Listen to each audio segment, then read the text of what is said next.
Hello, everyone. Hello and welcome to Alta Live. My name is Beth Spotswood. I'm the digital editor here at Alta Journal. I am so excited to welcome you today to a two-part conversation. We are going to speak with Tricia Romano. She wrote a newsletter for Alta recently about Joe Wood. Joe was a journalist, an editor, a writer for the Village Voice who disappeared in 1999 on a hike in the Seattle area, and he hasn't been heard from since.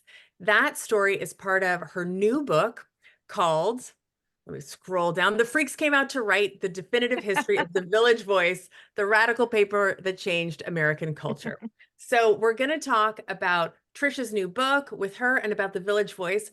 We're also going to speak with Martha Southgate. Martha is the author of 4 different novels. Her nonfiction writing has appeared in many publications, including the New York Times Book Review, as well as the paper's op-ed section and the New York Times Magazine. She's in fact written several times for the Village Voice. Among her more recent work is We Lost It at the Movies for the Los Angeles Review of Books, whom we love, and Rise Up, an essay in the American Scholar about the transformative effect of Hamilton, an American musical. So we're gonna talk about Joe Wood, his impact on the journalism community at the Village Voice and beyond. And we're also going to kind of expand upon that and talk about Tricia's new book. Tricia, by the way, is a writer based in Seattle. She has been the editor and chief of The Stranger and was a staff writer at the Village Voice and the Seattle Times. So those are our two guests today, and that is our topic. They will be in conversation with my friend and wonderful colleague, Alta senior editor, Matt Haber. So that's the topic today. But before I kick it over to Matt, let me make my sales pitch. Alta is an award-winning quarterly magazine and website that's focused on California and the West. If you're unfamiliar with us and the work we do, I hope you'll check us out. This is our Baja issue. It's currently on newsstands at independent bookstores. Hopefully it's at your favorite indie bookstore near you. We host free events like this weekly, as well as the monthly California Book Club. In fact, you're not too late to hop on the February Book Club event.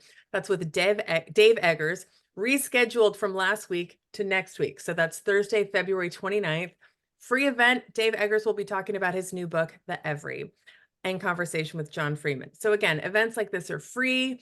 Our website, you can join. A lot of our news stories are free. There is a paywall. You can join us as a digital editor for $3 a month, or even better, subscribe as an annual member, $50 a year. You get 4 beautiful issues of Alta, a baseball cap that is very chic, and a book, our store guide to our guide to California, bookstores of California and the West. So I hope if you like what we do here today, if you want to support independent journalism, please do consider supporting Alta. There is a Q&A button at the bottom of the screen. There is also a chat. Hi, Pennsylvania, East LA, and Encinitas. Folks, regulars know to let us know where they're zooming in from in the chat. Ask your questions for our guests, Martha or Tricia, or even Matt, and we will get to those at the end of the episode. We're going to talk for about 30 minutes today. This interview will be recorded and posted to altaonline.com. We're also going to send you an email after this with a link to the interview, link to Tricia's article, where to buy her book, anything else that pops up today. Martha, I'll find your website and direct everyone there as well. And with that, I'm going to get lost and turn this over to Alta senior editor, Matt Haber. Thank you, Beth. Wow, what a pitch. I feel like I'm on the NPR Pledge Week here, but I'm very excited to have Tricia and Martha here. I'm going to start out by saying that usually with these Alta Labs, when I've hosted them, I've tried to be objective, but I am completely unobjective about this piece that Tricia wrote for us about Joe Wood. I love it. And I'm so glad that we ran it. So Tricia, if you would do me a favor and kind of summarize the story of Joe Wood and Mount Rainier, and then we're going to talk to Martha, who knew Joe and had some experience at that time. So please tell us about the story. So the story is, and what's interesting is the month or two I started at the Village Voice is just after he disappeared. And I was moving to New York from Seattle. So, and remember having a residence. But Joe Wood was this amazing writer, editor, who had come up through The Voice and was also editing at another publishing house at that time. And he went to Seattle for a conference, a journalism conference. And on one of the afternoons, he decided to go check out Mount Rainier, which is about 2.5 hours away from the city center. And he was a bird watcher, and he went and never came back. And so the story is about, him, his life, his writing, and also Mount Rainier and the sort of lure that it has in the city, and the dangers of the wild Yeah. in Seattle. Yeah, one of the people Uh, you spoke to for the piece referred to it as a giant tombstone. yeah, Um, that's Charles Mudede. Yeah, it's very yeah. evocative, but it's also kind of true, right? People disappear on Hmm. Mount Rainier all the time. All the time. And you know, back then in 99, 2000, when he disappeared and when I first heard about him, I was not anyone who had ever gone to Mount Rainier, even though I had lived in Seattle for a long time, because I was a club kid. So Not a lot of it discos didn't up on top of Rainier. it didn't really I didn't really connect with it, but now I've been back here again for the last 11 or 12 years, and obviously I've been forced to go hiking as they do, and I've gone to Mount Rainier once, and I went on the child's Right. The path, bunny slope. the easiest slope, and even that was kind of big and kind of Yeah. intimidating. So and then also living here, it's in the news every month, like Mhm. somebody went missing or some accident or an avalanche, and it's just the reality of that mountain. Yeah. So Martha, tell us a little bit about your friend Joe and the place that he had in the community and in the reader, like the community of readers, but also in your life. Okay. Thank you, Tricia and Matt, for having me and for bringing attention to Joe once again. He was a very dear friend. He's working at a press called the New Press, which was really very social justice focused. And he was an editor there for, I don't know, a year or two, something like that. And he was working on a book himself of the history of his family, sort of a great migration story. Had he finished it, who knows? The warmth of other suns, who knows? Mm-hmm. Anyway, he was brilliant. He was funny. He was kind. He was my son's godfather. And yeah, I really loved him. I wasn't alone in this. When he died, his memorial, which his parents didn't have until a year after, because they were grasping at some hope he would be found, had hundreds of people at it. It was at the Schomburg Center. And, we're all still, all these years later, we're still kind of reeling. Even when I sent this out to some friends who knew him, and the response again was, Joe, how can we gather his work? Just, we still miss him, and the world misses him. They don't know they miss him. Yeah, one But of the tragedies I think that yeah, Trisha shows in the piece is that yeah. Joe's career was practically entirely before Google even. So many of Mm-hmm. his pieces are Mm-hmm. not collected online, and you can find a Mm-hmm. couple on the Voices website, one or two on the Esquire website or on the Transition Mhm, JSTOR hub, but most of his Mm-hmm. work is just gone. And it's mhm. it's it's amazing that someone could be so prolific and write such important stuff about race and culture, and the world doesn't have those pieces. Maybe you both could speak to that, like just the loss of Joe's insights to our current reality. If you don't mind, Tricia, I have a Go thought about ahead. this quickly because I asked an archivist friend about this, and I just want to say this aloud for the listeners as well. And she suggested that it might be interesting for a history scholar who maybe could even get a grant to do it, who is Mm-hmm. really a big research project. A group of us had talked about doing it once, and we're scrambling around. And as you know, the Voices archives are kind of a mess, and sadly, tragically, and we couldn't do it. I mean, just logistically, we just couldn't. And my friend who knows a lot more about this suggested, this is really a job that someone could take on Mm-hmm. Mm-hmm. professionally. this way. And that would be great, you Yeah. know? Yeah. Yeah. I mean, it is one of the most frustrating things is that, Joe, the voice didn't really go online, I think, until like 95, 96, and that was very rudimentary. That was like exactly the title of the article, and that's it. It's just a simple thing. And so I don't think we had I mean, you were the first or second editor of the Village Voice of the online. I mean, I don't think we had a real website until after 9/11, like a real good one. And so, all of his work would have probably most of his work would have been early 90s, mid 90s, when he was writing the most for the Voice. And that's it's like this window that's very, very hard to find, because like there's a weird Google patchwork of archives. Old stuff seems to have made it Oh, online. really, Very old stuff. really, really old. And then for me, it was hell because like I wanted like a lot of the 80s and 90s, and none of it, not Yeah. there. No, no 80s or 90s. So I had to go to the University of Washington's library and look at it on Wow. microfiche like this because Uh-huh. they scan them like double-sided. So you had Uh-huh. to like look at it like this because if you flip it this way, it's too big and you can't see the whole thing. I mean, it was I have a pain in my neck still from that. So in the absence of those pieces, you spoke to a lot of Joe's contemporaries. Tell us some of the big bold-faced names you spoke to.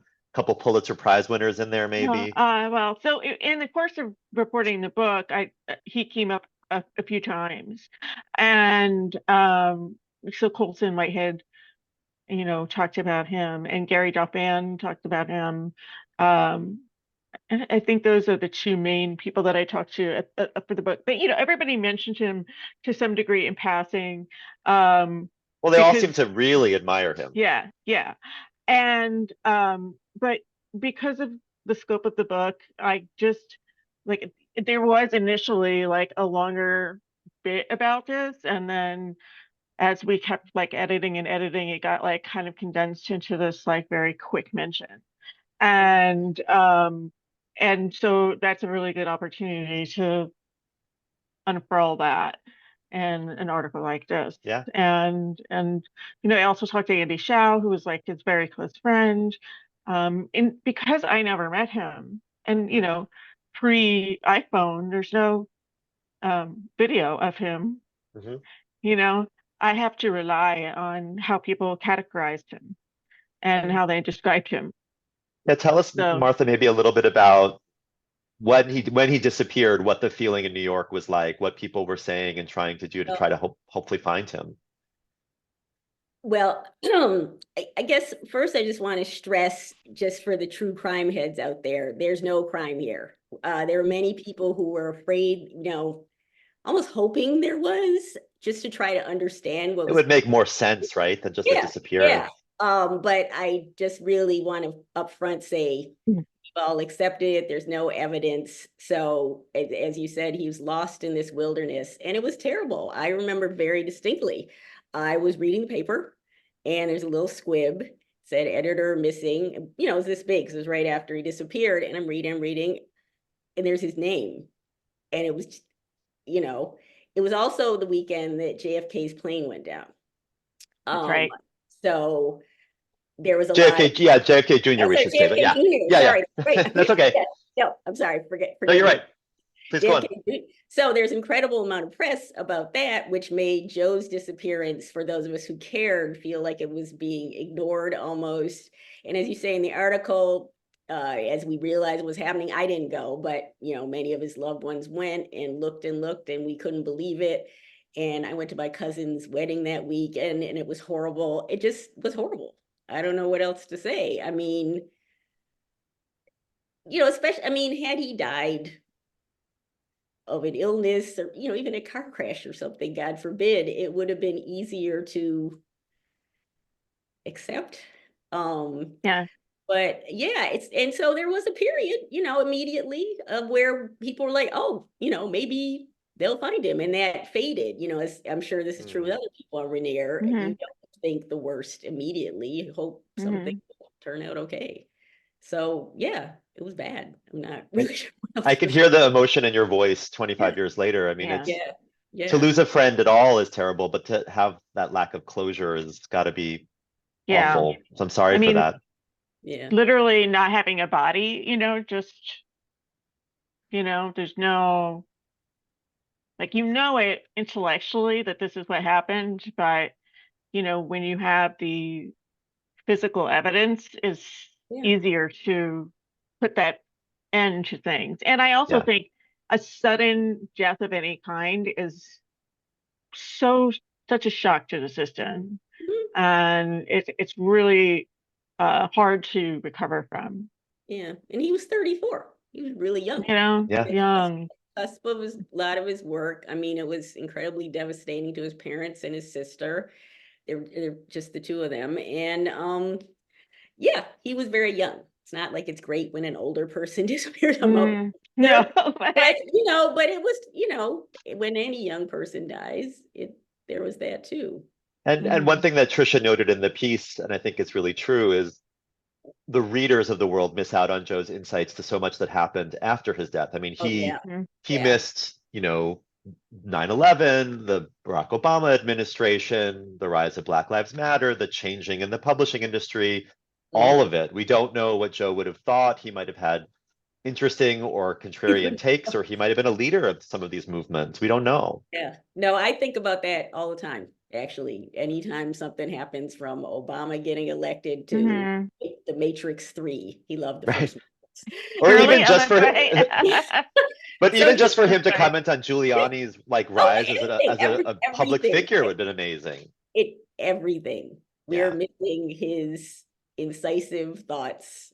They wouldn't yeah. all have been like anybody. We're really missing something. Someone on Facebook today said because the cover of his book was posted by an acquaintance of mine because it's Malcolm X's birthday, and there are all these Mhm. comments underneath, and someone said, Ta-Nehisi, this is not to dog out Ta-Nehisi Coates, but A Village Voice alum.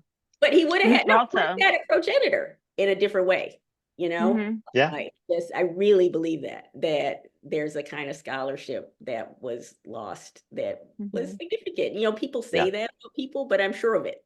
I'm really yeah. sure. Yeah. Well, that's why we titled Trisha's piece, which we also realized you had a piece many years ago with the same title, Missing Yeah, Joe no Wood, because problem. he was missing, but he is still missing. And Mhm. so Yeah. I urge people watching this to read Trisha's piece and seek out Joe's work, the little bits that are online. It's really worth your time. So Martha, thank you so much for coming. We're gonna kind of mute you into Thank the you. background while Trisha and I talk ancient voice gossip. All right. So thank you again to Martha. Trisha, tell us about your book that's about to come out, what, in a week? It's literally a week. I can't believe that. Wow. Wait, is it a week? It's less than a week. Is it 7 Oh days? boy. 6 days. February 27th. Okay. I don't, so my finished copy is supposed to arrive today. I haven't seen them yet. So this The is the Freaks came art. out to write. Tell us who helped you come up with this title, because it's a great story. That is Greg Tate, the late Greg Tate, the voice cultural writer, who died sadly. I think it's now 2 years ago. When I was pitching this book, literally, I think in 2017, and I had a proposal, I was posting on Facebook, like, we just could not come up with a title. And he was like, in the comments, and he wrote a bunch of different ideas, one of which I thought was going to be a variation of that was going to be the title, and we changed it. But this is the one. He says the priest came out to write, which is like a play on the Houdini. Yeah. Yeah, Well, it's and also I was like, oh, leave it to so Tate Greg to be Tate. like casually brilliant and hilarious. It's just So like, yeah, just got this. so let's rewind back to the old days. Tell us about the Village Voice and why it is still such an important institution, even though it's very sporadically in print these days. Mhm. Well, I feel like the best way to put it is it created this whole genre of publication, of writing, of way of looking at the world. And it started in the mid 50s when journalism wasn't yet using first person, when it Mhm. was only just the facts, ma'am, the 5 Ws, inverted pyramid storytelling, and everything that was covered, especially in stuff like the New York Times, was very mainstream. Mhm. And, they were covering stuff that was really nose to the ground, ears to the street level, writing about beat culture and underground film, and covering politicians in a much more what's the word, combative way than For you might have sure. seen and something like the New York Times, because we think that objectivity is a bit of a farce. Fairness isn't a farce, but objectivity is just ridiculous. And The Voice was It's not. really early on covering the gay liberation Yes, movement and yes, feminism and topics that barely cracked the mainstream, I would imagine, yeah, until much yeah, later. yeah, and also had openly gay staff members. Mhm. Where you couldn't do that. You have to remember, like, you couldn't be openly gay at most places Mhm. in the 60s and 70s. So It it was sounds like not. a really harmonious place where everybody on the Village Voice staff got along and loved each other every Mhm. day and never had fights. I'm trying to get Trisha to laugh here because we worked together at The Voice and we had colleagues who were in fights for 25 years when I had gotten there. They were still Yeah, fighting about things that happened in the 80s. yeah, yeah. I What's the mean, deal with The Voice? Why did everyone hate each other so much? well, because everybody had their passion, and some of Mhm. those passions conflicted with each other, and In the some. pages too, they'd write letters to the editor Yeah, about each other. they would fight each other in the pages, which is notorious Voice thing. They would like write letters to the editor to each other, and columns taking Mhm. stabs at each other. It was just it's but that was a charm. You wouldn't see that in the New York Times. You wouldn't see that in Well, pretty much any other it was place. kind of more like social media, right? It was kind of like everyone had a voice Yes. and everybody was kicking each other's butts. Hmm. Let's open it since this is Alta and we are a West Coast publication. Tell me about how The Voice was nationally influential. It eventually came to own the LA Weekly and Yeah. other publications, but how did it kind of influence the press all over America, including on the West Coast? Well, I mean, I think it served as a template for all the alt weeklies, Mhm. certainly. I'm not sure when the explosion of alt weeklies happened, but like I'm not sure when LA Weekly started, but I'm guessing it was like 70s, 80s.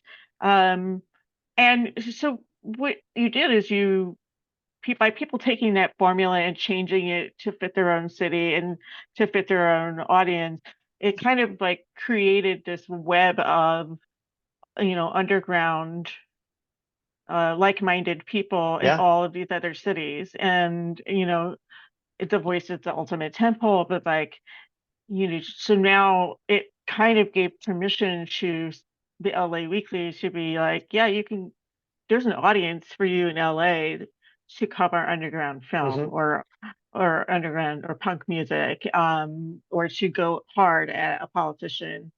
Well, and also the um classifieds probably sparked a lot of bands that we know because people were looking for drummers and guitarists, and there were probably a lot of mhm. relationships that grew out of these publications that wouldn't have existed if there wasn't this. The papers were communities in a way. Mhm, mhm, mhm, mhm. Before the internet, we had the Village Voice That or was LA something Weekly or that was something I think Gary Dolphin said to me, is that I Garrett can't Duffan, remember a if I great voice writer who's based in LA yeah, now. he's I think it's in the book, this quote. I lose track of all the quotes that I ended up You cutting. did talk to about 150 people. um, but he said something about the the big missed opportunity that the paper as a whole had in the 90s. They didn't see it as a community. Like, they didn't seize upon the community of voice readers and monetize that so Mhm, that it could stay alive longer. mhm. Like, it didn't, like, you think of like Reddit, like a Reddit message board or something, like The Voice could have had something like that with its Totally. readers. Well, they And also they it went the didn't. opposite direction. They dropped their paper. The paper was free. They went free. to try to get more readership to make the advertising worth more. That's the exact opposite of creating a member program that brings people tighter to it. Mm-hmm. What a Mm-hmm. mistake. I mean, obviously we can Monday morning quarterback it now. It's 30 years later, but I what a mistake. mean, on the one hand, going free extended its life till the internet, right? It stayed powerful and big until the internet. But on the other hand, if it had been charging and it was still subscription based, when the internet showed up, it might not have been as big or had as much of a reach, but it might have had a more solid ground. I don't know, because you're looking at like the paid print media right now in the world, and what, New York Magazine's every other week now, right? Like, and they were it for a really long time. They were hot. They shared an editor too for a time, the Village Voice and the New York Magazine. All Yeah. of these stories and more are in Tricia's book, The Freaks Came Out to Write. There's so, I mean, if you're a journalism nerd, which, guilty, you will find so many amazing stories about what goes on in a newspaper and what goes on in a culture and what goes on in a city. I mean, really, The Voice was this, it was New York for the longest time. And maybe since we talked about missing Joe, what does it mean to be missing the Village Voice now? What are we missing? It's so hard to explain to somebody that never experienced this. Like, there are people who've never experienced the magic of like an alt weekly type thing, just like this object that you could get that like it was the guide to your life. Yep. It was the guide to everything you need to know in one thing. You didn't have to like search for this or search for that or cobble it all together. And if you needed to know what was going on that week or what movies were playing, or what the politicians were up to, like it was just all right there. And you can get a lot of the kinds of writing, and certainly voice writers are writing online, but it's not all in one package and curated in a way for you. And like some people would call that gatekeeping, but I also think like there's nothing wrong with some kind of guide, Right. like We also call it editing and we call it story selection. And right. I mean, at The Voice, the barbarians were the gatekeepers, right? I mean, it was full of the maniacs, and that's what made it great. The freaks. There was not one normal person in that building, I'm pretty sure. I mean, I was there. count I was myself. there briefly, and I was the one, and they fired me. So They're like, you're not weird enough, right, Matt. get out of here. Let's bring our pal Beth back and get some questions from the audience. I could talk to you forever, Tricia. Let's just get on the phone later. Beth, please bring us some questions. All right. Lisa asks, is the writing life so different depending upon which coast you're on? Maybe talk a little bit about, I mean, Matt kind of touched on this in terms of what was the national significance of the Village Voice, but you were at the Village Voice is New York based. Certainly now you're a West Coast writer, Tricia. How's the vibe different? It's weird. I was at the Stranger and I was at the Seattle Times, and I've also been a freelancer. I feel like there's way less community here. When I lived in New York, we would all, like a bunch of writers would always be going out, like either like the Spin and Rolling Stone people and the Voice people, we would all be hanging out at bars, or like the Gawker types that like, there would always be some kind of media connected event or party, or just hang out, and you just felt like you were part of a group of people that like all got each other. And even if we were in competition with each other, like trying to get that person's job, like we were still like all doing the same, trying to do the same thing, trying to do this work. And I feel like there's just not a lot of camaraderie here in Seattle. I think it's just like a very different landscape. And also in New York, people have I think maybe it's inflated, but like it's the media center. So like when you write something in New York for a New York publication, it's going to get seen by like people who might be able to pick you up for another story, But here, I feel like a lot of stuff can fall into a void, even if it's just as well written or just as well reported. Midtown Squinter. I don't know who this is, but they certainly know the backstories of the Village Voice based on their They comments. sure do. They want to know if you will offer any dirt on the difference between stranger leadership and the voice. Dish the tea. I don't know. So I wasn't really, when I was at the paper, at the Voice, I wasn't really part of the leaders. Like, I didn't interact with leadership except for Don Forst.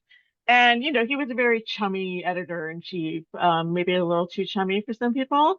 But I never really saw like the editor, like the publisher. Well, I saw Judy Meisner, the publisher, every now and then, but I never saw the owner or anything.